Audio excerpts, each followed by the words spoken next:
also welcome uh, from my side.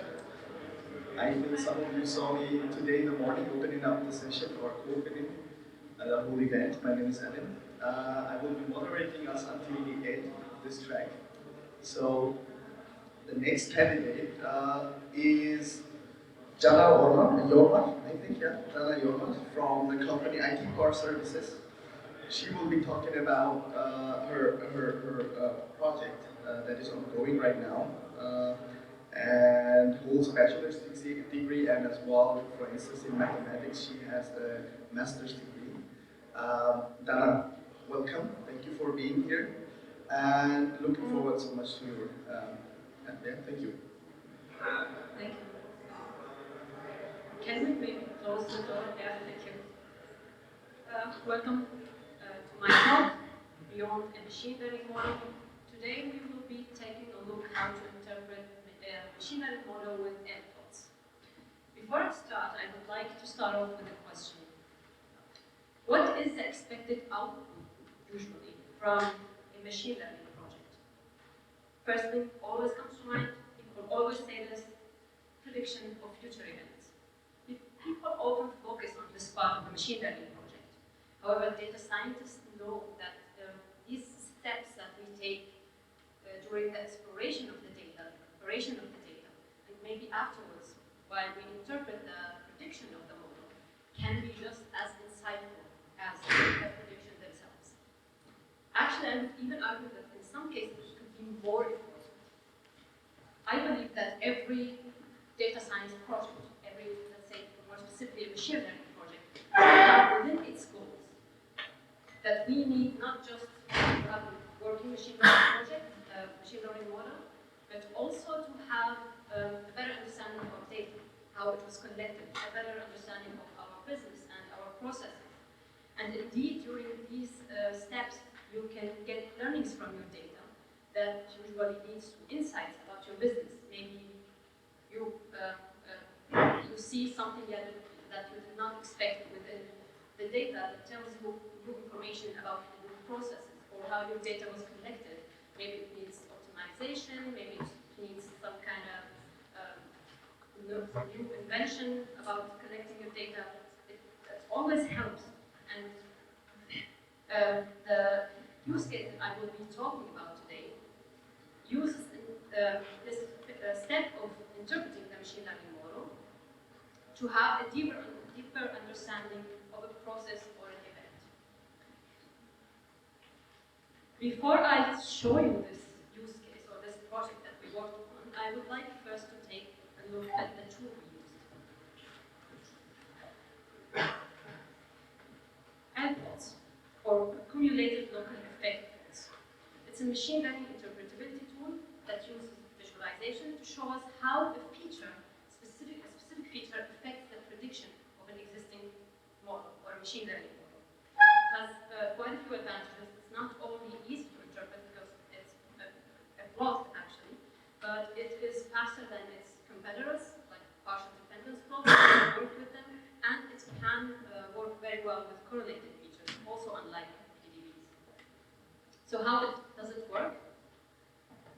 Let's say we have a model that predicts x2, seen here on the y-axis, and we want to see how the feature x1 affects our predictions, or what did our model learn from this feature. The first step is we cut the value range of the feature into bins, seen here in the vertical, as the vertical lines, and then we try to compute the local effect of the feature on each bin, in each bin, as follows.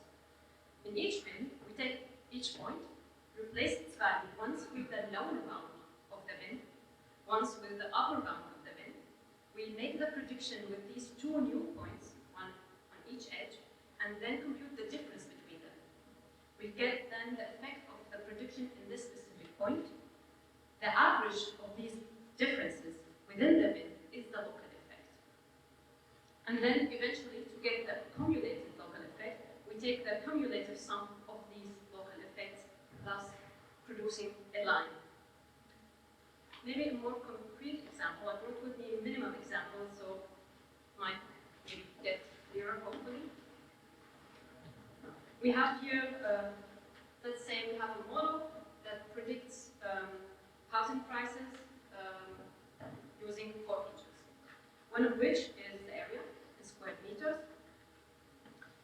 To the left here, we have, it's not really here, but the area versus the price as scatter plot. The vertical lines you see here are also my bins for the local effect plots.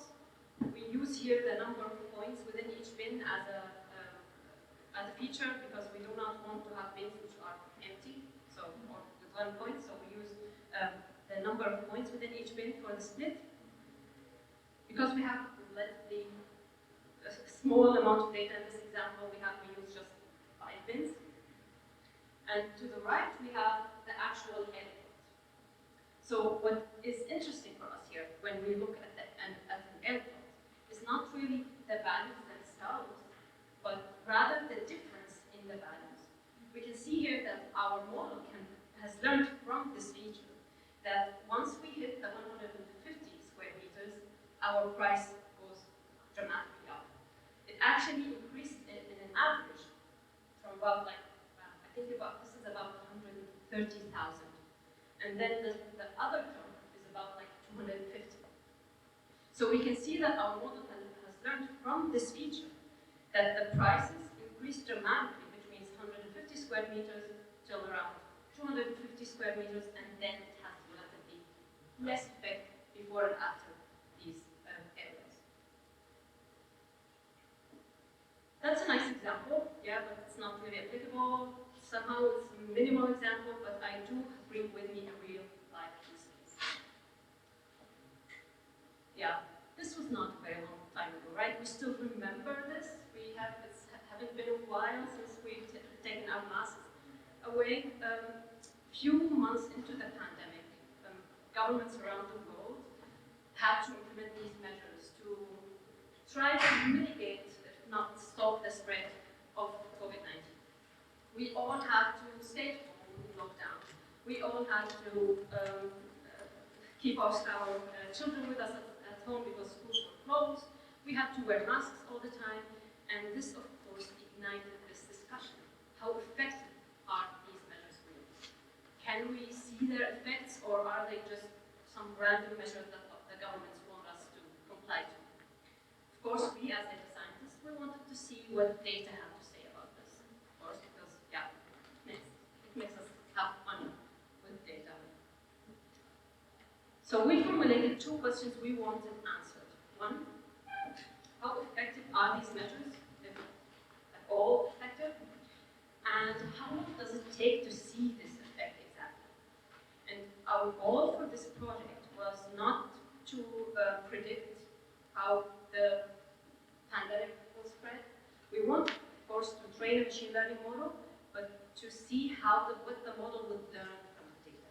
How does these measures affect its prediction? The main challenge in this problem or in this task is that a country usually implements multiple measures at the same time. So, for example, the same day, we implemented school closure and lockdown. And a few days later, we did see a reduction in the number of cases. Which one of these measures had the effect on the numbers? This is very difficult for us to see as people, but the good news is different countries implement different sets of measures. So there are some certain intersections, some maybe don't intersect at all, and our hope was the machine learning model would try to untangle the scales and learn the individual effect of these measures at the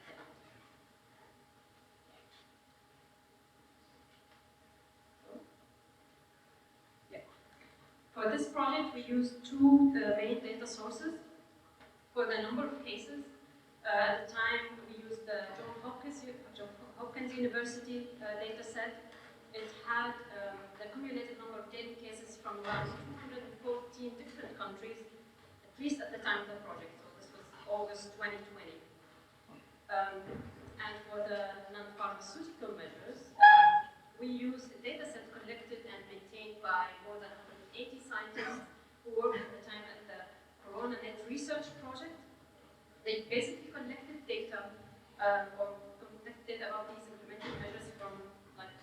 100, I think, critical yeah, 189 different countries, and they used standardized categorization for these measures.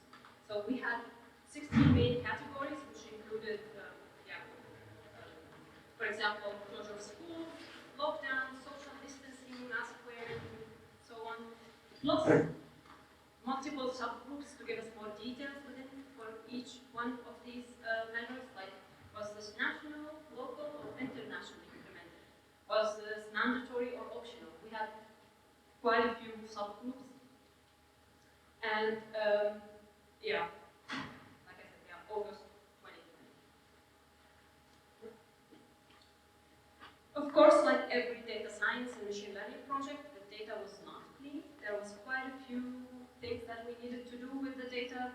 One example that I can still remember, and it pains a bit, there was one day in China where they changed the definition of what the corona case is. So the number jumped from like 1,000 or 2,000 cases per day to 15,000.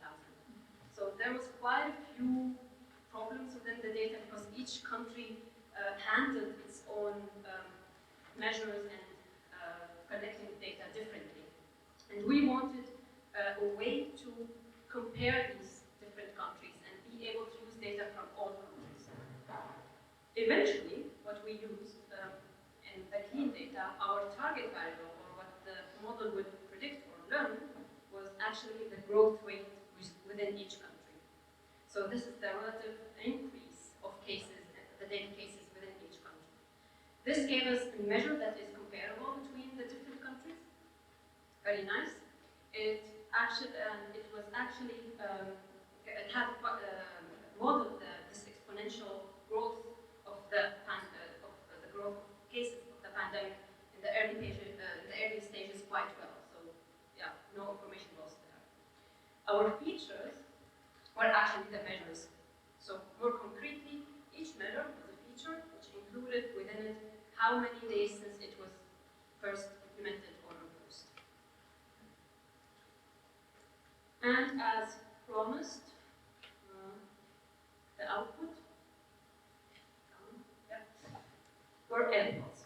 For each one of these measures, we actually generated an L plot, seen here the L plot for restrictions of mass gatherings, which gave us an overview of how the growth rate of the predicted, let's say more accurately, the predicted growth rate changes with the changes within the measure. The plot showed us, we generated the plot 14 days before implementation until 60 days after the implementation of the measure. The vertical line here is the point of enforcement of this measure. We can see, for example, here that the effect of the restrictions of mass gatherings can be seen like 10 days into the implementation. So, yeah, this is quite nice to be able to visualize such a thing.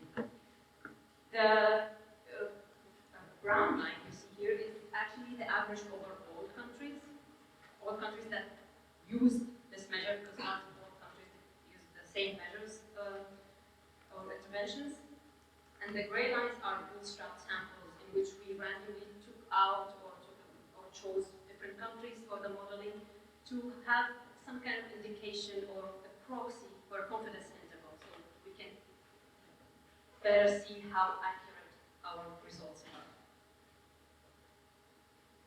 These are the top 4 measures that we found in our data. First one that no one likes to implement, the closure and regulation of schools. That had the biggest effect, and the effect can be seen as early as possible, that's 10 days in. The second one was the restrictions of mass gatherings, also 10 days in with less of steep slope within the plot. And the second two were the national mandatory social distancing, seen here.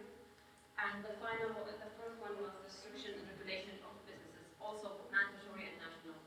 All 4 were mandatory and nationally implemented. So what came out of our analysis or our project? First, output.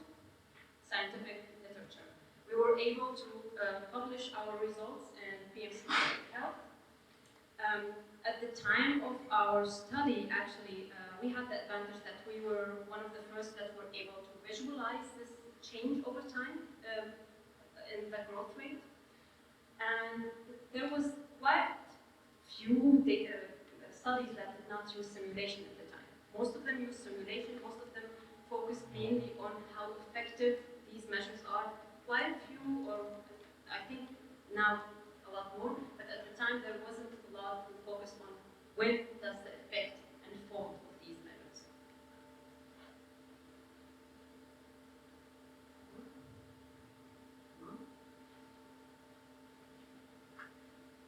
The second output, this is quite interesting because we do like to use R often in our projects. However, this time we wanted to use, for this project, we wanted to use Python for several reasons, but we were unable to because Python did not really have a good package for generating endpoints, unlike R. And this felt like quite a gap in the library of packages for Python. And we thought, okay, it's a good idea to have one for future purposes. So we implemented a package for generating endpoints called IL. It's pretty much uses the implementation in R, but extends it a bit with the features that we wanted and were not able to find in R. It enables the user to generate one-dimensional endpoints for numerical features. You could also, of course, have the option to add a confidence interval, which we wanted but did not find at the time. It can also handle categorical features. Yeah, you could also do one-dimensional endpoints for categorical features as well. You have also the option here to have a confidence interval for the effect, and you can also use different encoding strategies because endpoints for categorical features differs a bit from the numerical ones because in here you need to have an ordering of your categories. If you do not provide one with a coding feature or whatever, then the package will compute one on its own based on the distances within the other features in the feature space.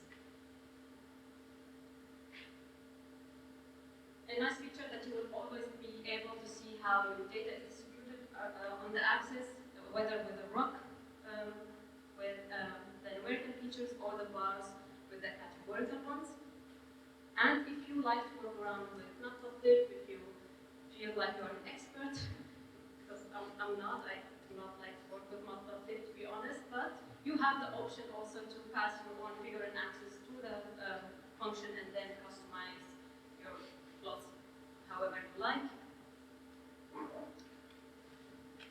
The last thing the package can do, but I did not really discuss here, is are these two-dimensional numerical, two-dimensional plots for numerical features. It's not as easy to interpret as the one-dimensional ones, but it can be quite informative if the right features were chosen, because it actually shows the interaction between the features.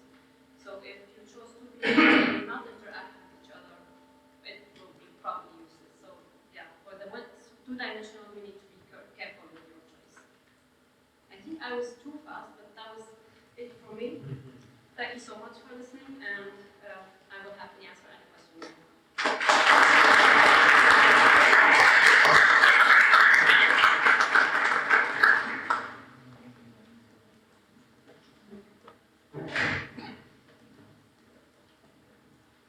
Do we have some questions?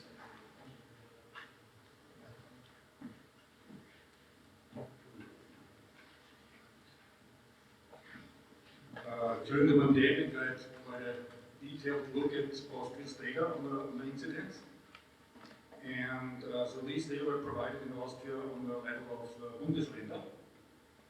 So similar to what you were doing, I tried to find a measure to compare between the Bundesländer and just looking at the speed of the spread of the disease, and we had quite some different measures in different Bundesländer. So what one would expect is quite different, speeds of spread and changes when this change from increasing to decreasing would take place.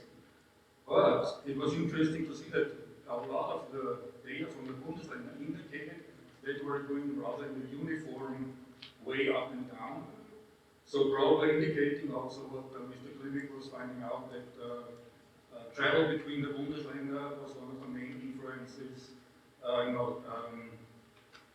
making the changes more alike between the Bundesländer.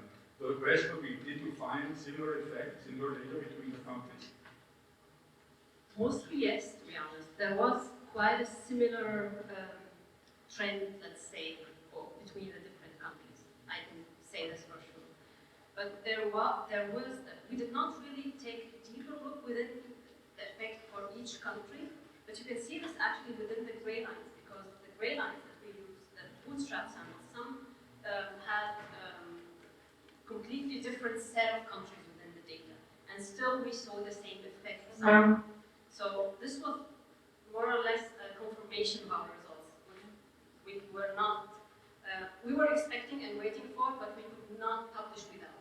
So this effect that this idea that each country moves more or less within the same way, or Corona moves the same way within each country or within each Bundesland, is expected, but nice to see confirmed with data, let's say.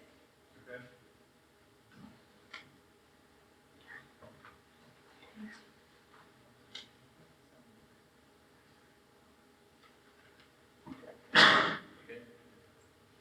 Yeah, I can also just ask like this. Thank you, that was super interesting talk. I have two questions. One question is, so I don't have to Google it.